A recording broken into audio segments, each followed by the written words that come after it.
Hello,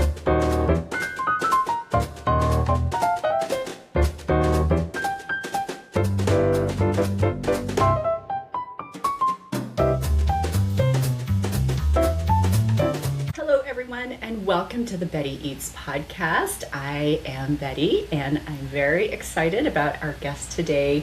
We have Sheryl O'Connell from Just Really Good Recipes. I know that many of you know who Sheryl is. You follow her on Substack, but I want to say welcome, Sheryl, and I would love for you to tell the readers a little bit about yourself. Hi, Betty. Thank you so much for having me. This is really an absolute honor. So I write Just Really Good Recipes on Substack, and I started in March of 2024. It started as basically like a legacy cookbook for my children. My son moved away to university, and it's a 3-hour plane ride away. And it was my way of connecting with him, giving him access to the food that I think that he must love because I make it for him. And he actually uses it, so that's kind of exciting. And so it just started like that, and then lo and behold, other people liked the recipes that I was posting, and the Substack now, we're a year and a half in, just a little over that, and we've got quite a few people that enjoy the recipes and have tried them and have told me they enjoy them, and that's, just wind in your sails. It makes everything better. Yeah, isn't it though? It's always exciting to hear from readers and listeners, and that feedback is so valuable. And yeah, absolutely the best feelings ever when someone says they made it. And I had a grandmother. I actually posted it on Substack the other day. I had a grandmother say she made one of the recipes. It was my lemon bars for her granddaughters, or I believe it was her granddaughter. It was her birthday, and she loved them, and she's going to make them every year for her. So when I hear stuff like that, I mean, that's what it's all about. It's just, doesn't get better than that.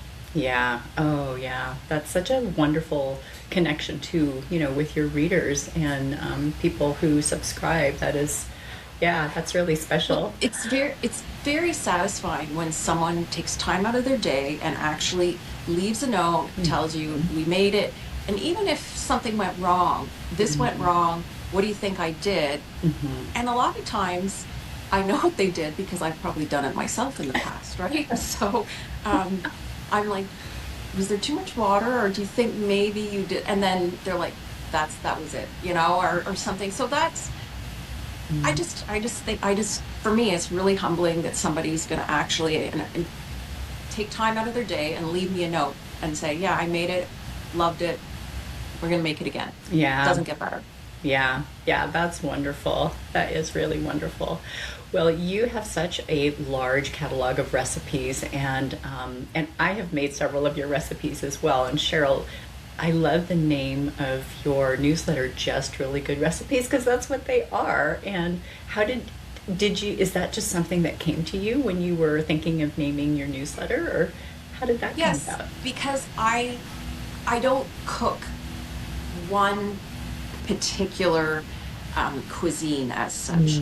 I come from a very mixed background. Where I live, I've got friends. My kids did a ton of sports and when they were young, so we got to meet a lot of different people from different ethnic backgrounds, different cuisines, and I was fortunate enough to taste a lot of new food and I'm bold enough to say, I need the recipe, give me the recipe. So that's just essentially how the recipe, Just Really Good Recipes was born, because one day I'm going to make something Mexican, the next day I'm going to make something Indian, and then you're going to make something Korean, and then you're going to make something, from Middle Eastern, or you make something Mediterranean, and then Italian, and it just keeps going. Yeah. But I do find something curious is that I like to say I like to park the boat somewhere. We sit there for a week or so, and we're eating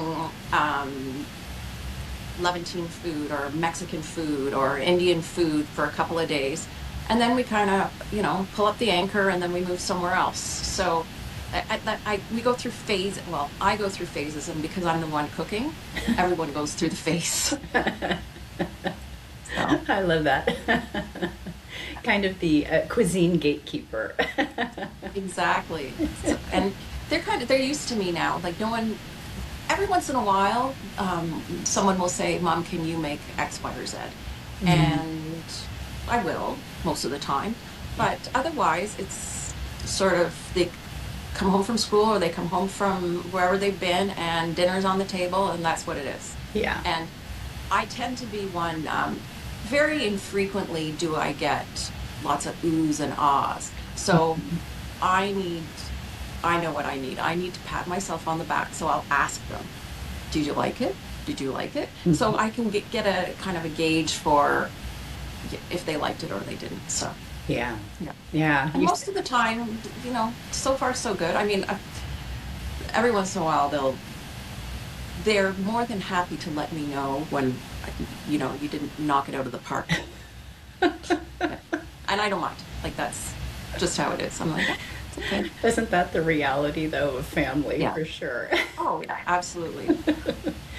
Well, Sheryl, you sound like a little bit of a restless cook, which I think I am too. It's like, I just kind of go on these fun little tangents now and then of like, ooh, let's do whatever cuisine. And so Yeah. that's really fun. Yeah.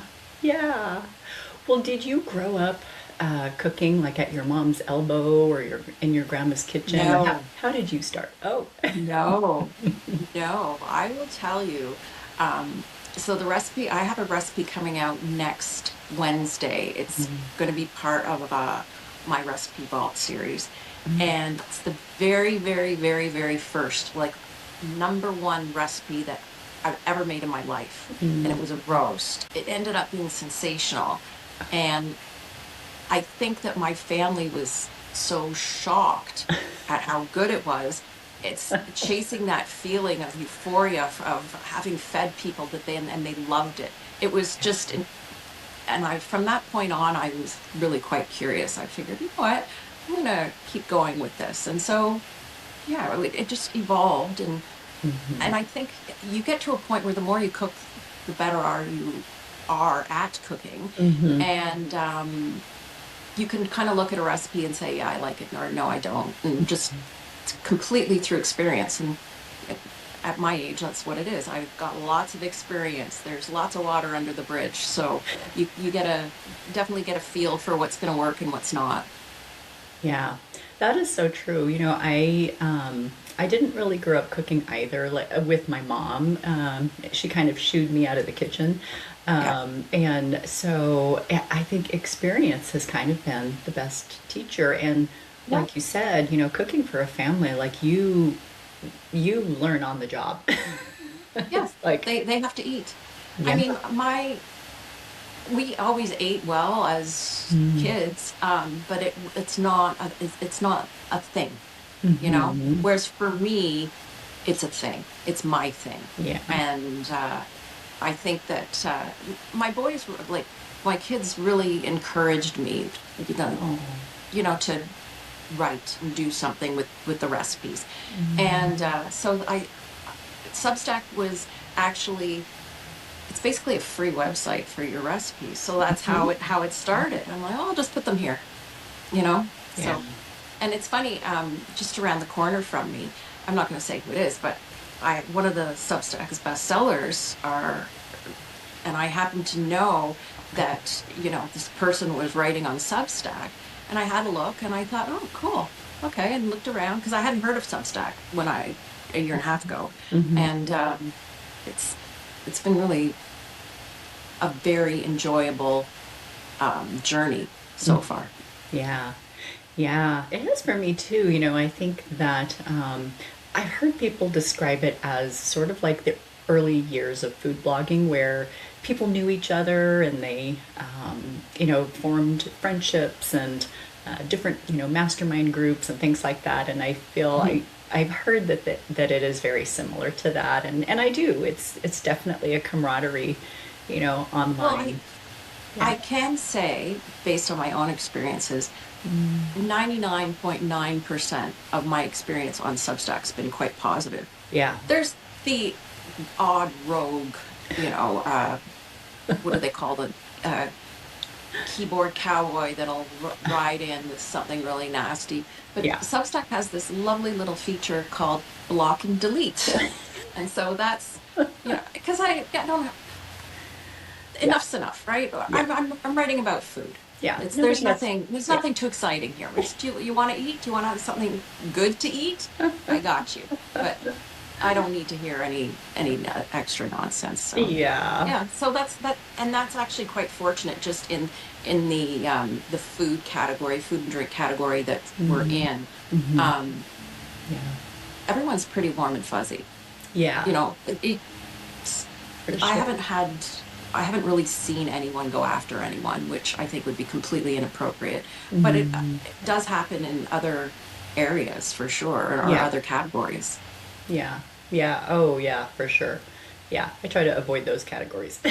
Yeah, I'm not interested in those categories either. I'm interested in you know what? People eating good food are happy people. It's just, I mean, really? There, we've just solved the world peace right there, Betty. We're all done. Just good food. There you go. Don't talk about anything else. That's true. Full tummy and you're happy. Yeah.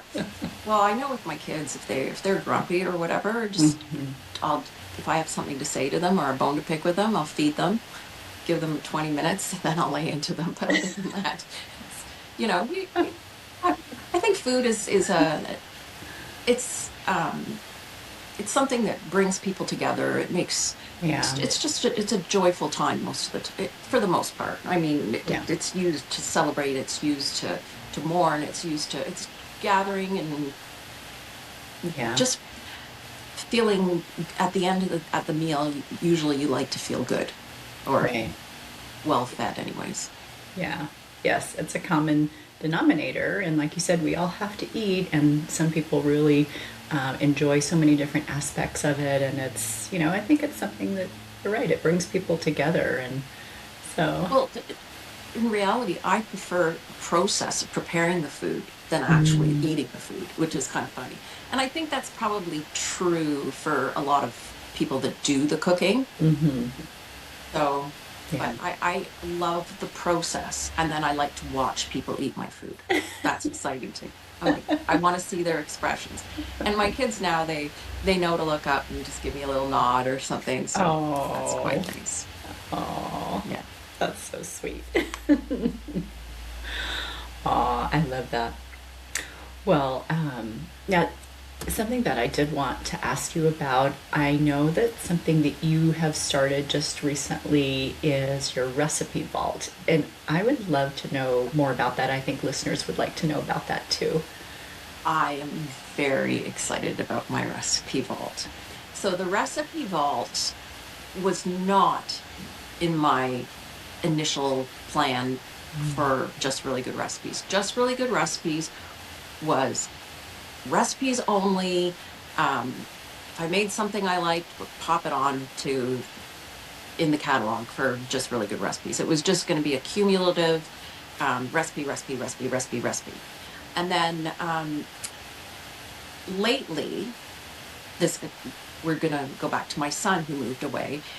He was saying, "Oh, groceries are really expensive," and on and on and on. And I said, "Well, aren't you planning ahead, and aren't you preparing yourself?" And that is something that requires some thought.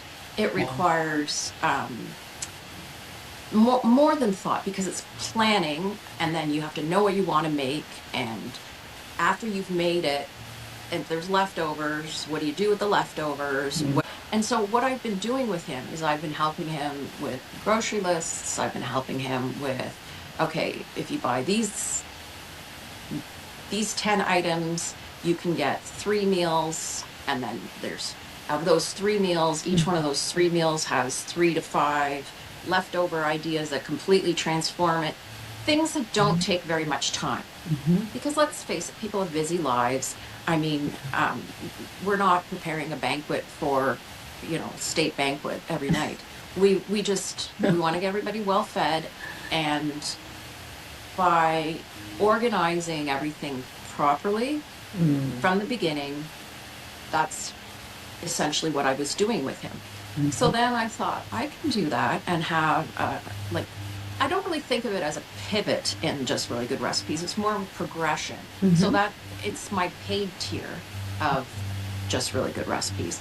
And what I do is I will feature one, maybe two recipes that are not in the archives or the main catalog. And that will be a new recipe. And then I will also have a master grocery list. And then I'll feature several of the recipes in my archives that will go well with the list of groceries, or that accompany the particular meal, or that I've made in the vault, or that can be made with the master list of groceries. So it's actually become very kind of a little labor of love for me. And my first 3 vault recipes were more like celebration. Like the first one was the Levantine table, so like Middle Eastern, like a meze, which is like a tapas or antipasto type setup, where lots of little sharing plates. And then the second one was soups and dips, and then the third one was holiday baking. And so they're all very themed with respect to entertaining. However, what I've been doing with my son was more, okay, you need to buy this so you can make that. I thought, well, there's the title right there, buy this, make that. So that's how that particular, it's going to be a regular segment, once every 3 weeks or so, and it'll give people what they need for the week and maybe 2 weeks, and lots of leftovers, lots of ideas, planning, how to set it up, etc. And so it just takes a lot of the headache away for planning your grocery list, planning your meals. Your recipes are all there, they're all set, ready to go. It's in one little compact, nicely packaged newsletter. Done. Yeah. And I'm going to probably do what I started with was like a Mediterranean, which was the last vault post. And in between each one of the buy this, make that series, I'm going to add like a recipe. Like, for example, the one I'm doing one next week that is my very first roast that I ever made. It was the first actual recipe where I followed directions to make something. And so I thought that's a really lovely seasonal, like a big roast is perfect for the holidays. Oh yeah. It's easy to make. It tastes delicious. It looks fabulous, and everyone thinks you're the bomb afterwards. So it's ideal. And I thought everyone would like that. That's a nice addition. Yeah. Yeah, and I love the buy this, make that idea, because I think that a lot of times, I know when I was a new cook starting out, it's hard to think about what am I going to make from this? You buy stuff, but if you don't have a plan, you get home and you just have all these different parts. Yes, exactly. What do I do with this? The one thing that you did need were the lemons and the garlic that you actually stared at in the produce section, and you walked right by them. So if you actually have your list, it's going to save you money too. It's going to, you have to either walk to the store or drive to the store. It's just, and then after a while, you figure out, okay, what do we like to eat? And what staples do we need to have in your pantry? And a lot of people have a very full pantry and they don't realize it. So with the buy this, make that, they can check the list, the master list, and they've got flour, they've got salt, they've got all these spices. And you mix a couple of spices together, 5 or 6 spices mixed all together, and you've got piece of chicken and or some beef, you spice it all up, and you've got a brand new meal that makes you feel like you've just been to a restaurant. And I mean, restaurants can be expensive, Oh, so if you very. can replicate restaurant style meals in your home for an absolute fraction, tenth of the price sometimes, then that's hopefully what the Buy This Make That series will help with.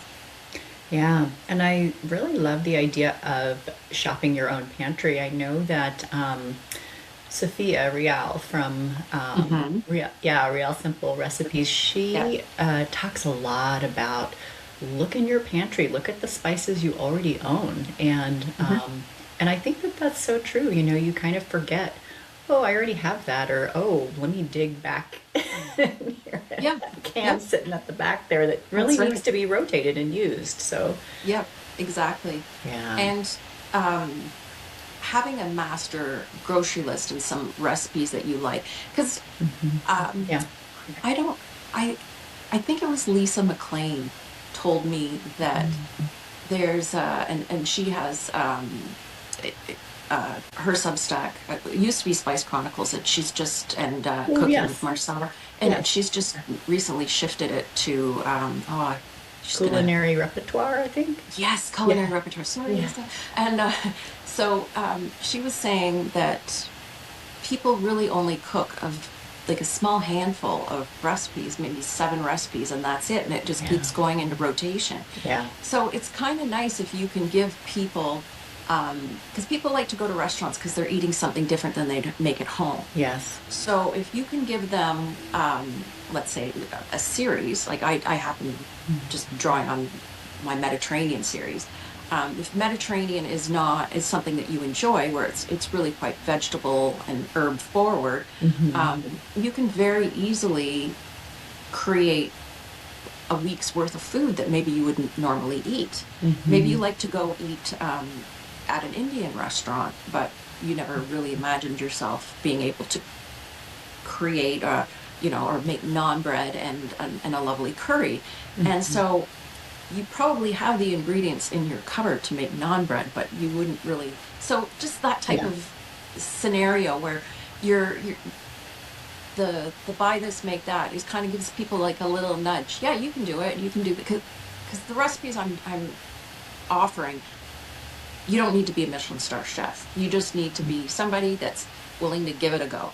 And if you're willing to give it a go, chances are you'll do all right with the kind of food that I post. Every once in a while, I post something that's a little bit tricky, and I posted in particular. I have a cake. It's a blueberry cheesecake, and it's got like a lemon cake around. Anyhow, it's Oh, yeah. lemon.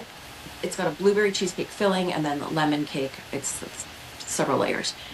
It takes a while, but not everybody wants to spend their entire afternoon in in the kitchen. So Yeah. it's nice to have quick and easy bakes, which is what I do predominantly, and just family friendly food, but that tastes like something you could get if you went to the Turkish restaurant, if you went to an, a particular Mediterranean forward restaurant. Yeah.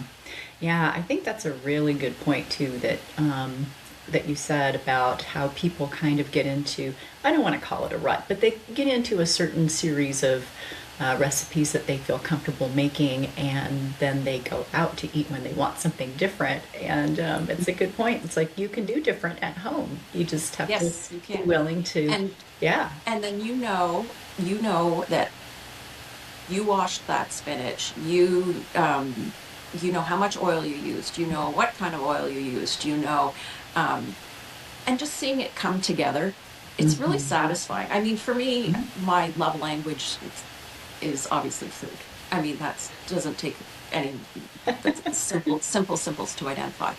But it's really satisfying feeding your family and friends and Yeah. seeing that they're really enjoying it. That's absolutely the best feeling ever. Yeah. So Yeah. that's I if you agree. can if you can kind of give that to people a little bit, that and give them that feeling, that's kind of the end game, right? Yeah, yeah, and I think that also helps, your family and friends feel cared for because, Yeah. a lot of times there is nothing like a home cooked meal for sure. Hmm. But I think too, not only making them feel cared for, I know something that even my husband talked about. He's like, just by me cooking at home, he's like, you've saved us thousands of dollars in Hmm. eating out or having, delivery or whatever. You know, I think that even though yes, groceries are going up in price, but like you said, it is a fraction of the cost, to cook at home versus going out to eat and Well, yeah. I also think that like your most valuable asset is your time. So if you're Mm-hmm. putting time into preparing food for people, Mm-hmm. that is that's a really lovely gift that you're giving them your time. Yeah. Like, so I I periodically remind my family that I made that for you. I spent my whole entire day grocery shopping, planning this and that, and what have you. And so you have your lunches for the week. That was my time. And what do? You come and sit at the table. When I ask you if you like it, I want you, and you say yes, I want you to gush. I want you to embellish. And yeah, they just laugh because they know I'm joking. But yeah, I think Well, time is valuable. So if yeah. you put the time in to prepare a nice, I love entertaining. Entertaining to me is, Oh. but I entertain. If you go to a restaurant, you go to a restaurant because you want a different experience from home. So when Mhm. someone comes to my home, I want them to feel like I've got flowers, it's layers and layers and layers and layers and layers. Oh. And it's not about spending a lot of money, it's Yeah. about just providing a different experience. I'll Mm. cook something. If they're coming over, like I have neighbors that are Korean. So if they're coming over, I'm not making them Korean food. Yeah. I'm going to make them something different, something that I know they love. They like Lebanese food, so I'll make them Lebanese food. Oh, So we'll do something like that, something completely different, so that it's an experience and it's an enjoyable one. that's so fun. So I love that. Well, it's so interesting because we're talking about time and care and the experience, and so with the advent of AI recipes, I know we both see it online. We both see it in a lot of food recipes. It's so interesting to me that that is something that an AI generated recipe is not going to provide you, But how do you, when you're looking at recipes, like I know you do a lot of research. I like to do a lot of research. How do you identify a recipe that you think, oh man, this is just going to waste people's time if they make that? How do you kind of like, what do you look for? I, it's interesting that you've said that because I've never thought of it that way. Mm. When I look at a recipe, I look, will I like it? And if I like it, Hmm. then maybe someone else will like it too. So Hmm. I don't, I will read a recipe and say, I don't get it, or that to me isn't appealing. Hmm. And then I don't really give it very much. It doesn't take up a lot of real estate in my brain. I tend to like navigate towards things that I like. Yeah. And and just through experience. Like Hmm. I had a really good curry the other day, and Mm. what was that flavor in it? What do you think that flavor was? Like Hmm. I'll toy around with it. I make the joke that I reverse engineer it because I know Oh, what the base has got to be. Like the base is just going to be pretty standard, right? Because yeah. most cuisines have a pretty standard base, Yeah. you know, and then it's how did they get that little extra at the end? Most Hmm. people can get to like 0 to 80 pretty quickly. It's just that extra Hmm. 20%. Like, what is going to make it? What did they add? What was that little extra that makes it special? That's a So good when way you to look actually, at it. Yeah, I like that. thank you. And what happens when you get to that last 20%? That's where the magic happens. That's Mm. where, oh, that needed an extra 20 minutes to stew, or that needs maybe just a pinch of salt, or a little bit of honey, or a little bit of sugar, just something to round it out. Mm. And that's just through experience. Yeah. And I think that with my kids, and when I write, like the Just Really Good recipes, and in particular, the vault goes much deeper. Mm. I give people those tools. I'm like, okay, listen, this is what's potentially going to be an issue.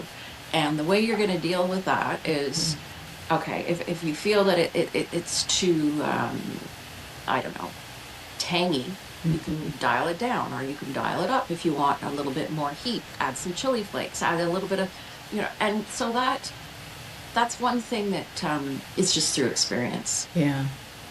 Yeah. Yeah. That's a good point. So Yeah. you learn through a lot of hit and misses and a lot of misses, right? And Yes, for sure. well, even if you watch, I don't know whether it's the Masterclass series. Have you ever watched any of those? Oh, yes, I have seen a couple of those. Yeah. Okay. I found those really, during pandemics when it first came out, and Mm. I watched those over and over and over and over and over again. And one thing that makes food like boring food versus exciting food is often seasoning, a little bit of salt and pepper. And you can always, one of the main things that, or one of the, something that I took away from it, and it sounds really simple, is that you can always add salt, but you can't take it away. Because as soon as you put too much salt, even if you want to take ladles and ladles of liquid out, you're losing all the flavor too. So, Okay. So just be gentle with the salt, but keep adding layer and layer and layer and layer and layer. And then by adding layers, you're never going to overdo it. Yeah. Yeah, that's very true. Yeah, it is trial and error too. Like when you were talking about that, it just made me think that a lot of times, especially if you're writing about food like we are, sometimes people have this vision that every meal we make is knocking it out of the park, and that's just not true. You know, Yes. there are some nights where it's like, well, thanks for eating it, guys, because it's just, you know. So it's Yeah. not like it's every single meal is this amazing experience. It's like sometimes we just need to be, they just need to be fed. I just need to be fed, and it can be really simple and not Yes. super spectacular. So, Simple is often their favorites. Like the very first recipe that I ever wrote that's on Just Really Good Recipes, that very first recipe is something that I cook when I really don't want to do anything. I had to put something together, and it literally, it just sounds rather flippant when I say you just toss everything in a bowl. That's Yeah. all you do. And it's the recipe that if people come over to my house, and I quite often like to ask people when they're coming over, what kind of food do you like? Right? Like, what do you like? If everyone will, I would say, not everyone, but if particularly the younger crowd, like kids, they'll always ask me for the fetteh, which is just spiced chicken, pita chips or rice, bunch of chopped cold vegetables, like raw vegetables, and then a yogurt and tahini sauce. yum. And when I want to be fancy, I throw in some fresh herbs, some parsley, some mint. Maybe if I'm really going to put on a show, I'll put some pomegranate arrows over it, and it's beautiful. And Yeah. all the flavors, it's delicious. They love it. It takes no time at all, because if you don't have, if you happen to pick up a rotisserie chicken, you just shred it all and then toss in your spices and it's done.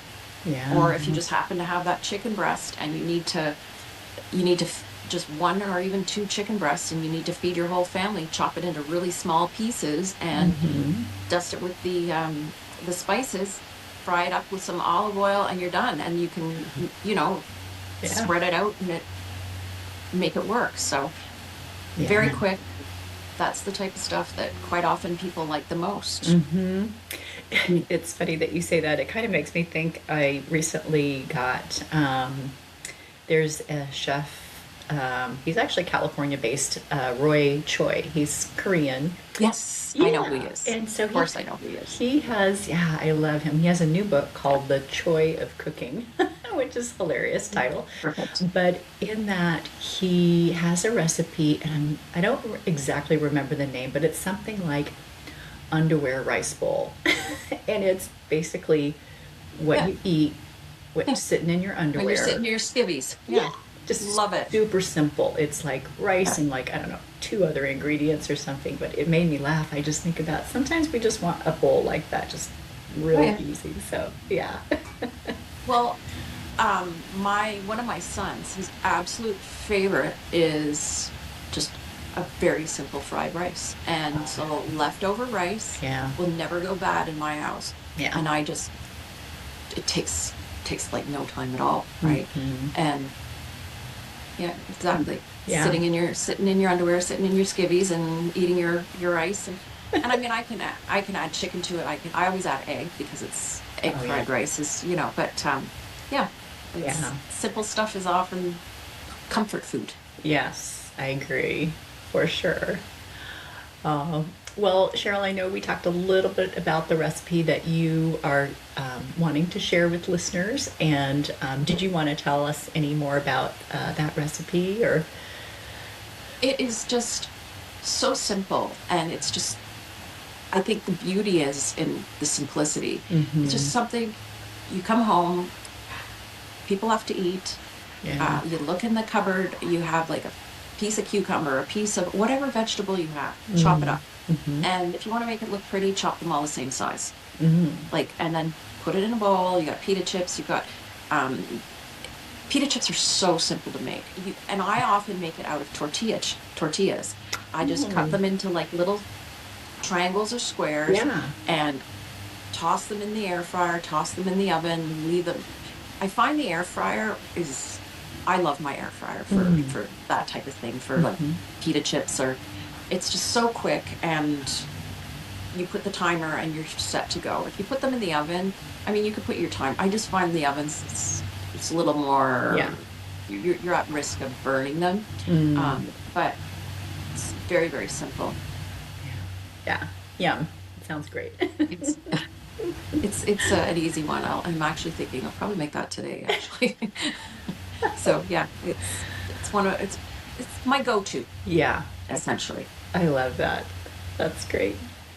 Well, Cheryl, thank you so much for just coming on and just sharing about your newsletter and about your new recipe vault, which is just really super exciting. I love the concept of that.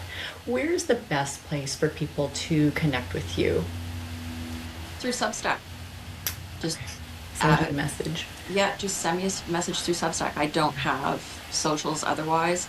That is the best place to find me, and I'm always there. So it's yeah, definitely easy enough, and I'm pretty good at getting back to people fairly quickly. Yeah. So Yeah. and I just want to thank you so much, Betty, for including me in this series.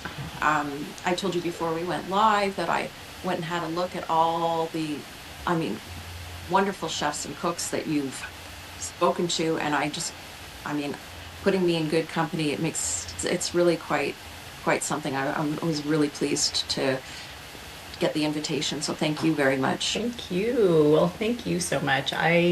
Your Substack is one that I really, really enjoy and that I actually cook from, and I love your recipes. So it is my Well, pleasure to have you I on. will tell you that I make your kimchi now on the regular. I didn't grow up with kimchi, and I was buying it.